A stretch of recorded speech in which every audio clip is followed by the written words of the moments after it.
வணக்கம். யோகா மற்றும் தியான பயிற்சிகளால் ஏற்படும் நன்மைகள். தியானம் என்றால் மனதை ஒருமுகப்படுத்துவது. இப்போ இருக்க ஜென்ரேஷனுக்கு மன அழுத்தம் தான் ஜாஸ்தியாக இருக்குது. அப்போ கார்டிசோல் அப்படின்ற ஒரு ஹார்மோன் ரிலீஸ் ஆகும். அதுதான் மன அழுத்தத்தை கொடுக்கும். ஸோ அப்போ தியானம் செஞ்சால் அந்த செக்ரீட் ஆகிற ஹார்மோனை நம்ம ஸ்டாப் பண்ணிடலாம். இப்போ எதிர்மறை எண்ணங்கள் வருது, தேவையற்ற பயம், தேவையற்ற கோபம், தேவையற்ற கவலைகள், மன சஞ்சலங்கள், ஒரு விஷயத்தை சரியாக செய்ய முடியல அப்படின்னா தியானம் செய்யும் போது மன சமப்பாட்டு நமக்கு கிடைக்கும். ஸோ அப்போ பாசிட்டிவ் தாட்ஸ் அப்போ பில்டப் ஆக ஆரம்பிக்கும். ஸோ இது ரெண்டும் அப்போ நம்ம தியானம் செய்யும்பொழுது பிரபஞ்ச சக்தி நமக்கு கிடைக்கும்.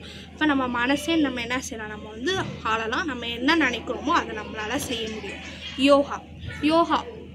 யோகா செய்யும் பொழுது நம்ம உடம்பு சுறுசுறுப்பாக இருக்கும், ஃப்ளெக்சிபிலிட்டியாக இருக்கும். அதே மாதிரி தேவையற்ற கொழுப்புகள், தசைகள் இருந்துச்சுன்னா கரைஞ்சிரும். இப்போ ரத்த ஓட்டங்கள் நம்ம உடம்புல சீராக நடக்கும். அப்போ ஸ்டாமினா, இம்யூன் சிஸ்டம் இதெல்லாம் நமக்கு பில்டப் ஆகும். ஸோ இப்போ பிரெயினில் பிளட் சர்க்குலேஷன் நடக்கும்பொழுது நம்ம பிரெயின் நல்லா ஆக்டிவேட் ஆகும்.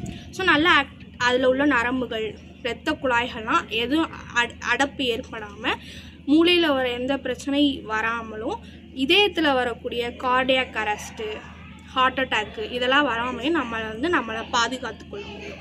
ஸோ பிரெயினில் ஹைப்போதலாமஸ்க்கு கீழே பிட்யூட்ரி கிளாண்ட் அப்படின்னு ஒரு கிளாண்ட் இருக்குது. அதை நம்ம மானிட்டர் ஆஃப் த பாடி அப்படின்னு சொல்லுவோம். அது என்ன செய்யணும்னா 33 சுரப்பிகள் நம்ம பாடியில் இயங்கும். அது எல்லாம் அதை யார் மானிட்டர் பண்ணுறா? Pituitary gland. இப்போ ஃபார் எக்ஸாம்பிள் அந்த 33ல் ஒன்று தைராய்ட் கிளாண்ட். அது என்ன செய்யும் அப்படின்னா அந்த சுரப்பி அதிகமாகாமலும் குறையாமலும் ஒரு நார்மலான ஒரு ஸ்டேட் இருக்கும் இல்லையா, அதில் மெயின்டைன் பண்ணுறது தான் பிட்யூட்ரி கிளாண்ட். ஸோ அப்போ எந்த ஒரு பெரிய பெரிய பிரச்சனைகள், தைராய்டு வராமல் இருக்கும். அந்த மிச்சம் 32ல் எதை பெரிய பெரிய பிரச்சனைகள் வராமல் இருக்கும். ஸோ அப்படியாப்பட்ட பிட்யூட்ரி கிளாண்டே நம்ம ஆக்டிவேட் பண்ணணும் அப்படின்னு நம்ம நினச்சோம்னா சூரிய நமஸ்காரம் செய்யும் பொழுதே அந்த பிட்யூட்ரி கிளாண்ட் நமக்கு ஆக்டிவேட் ஆகும். ஸோ அப்போ யோகாவும் தியானமும் நம்ம செய்யும் பொழுது பல நன்மைகள் நம்ம உடம்புக்கும் மனசுக்கும் மூளைக்கும் நம்ம நடக்குது. நம்ம இங்கே தாண்டி பூமியை தாண்டியும் பிரபஞ்ச சக்தியும் நமக்கு அது ஈடுபடுது. ஸோ தியானம் செய்து மனதையும், யோகா செய்து உடலையும் நாம் வெல்லலாம். இரண்டையும் செய்து நம்ம வாழ்க்கையை வெல்லலாம். நன்றி.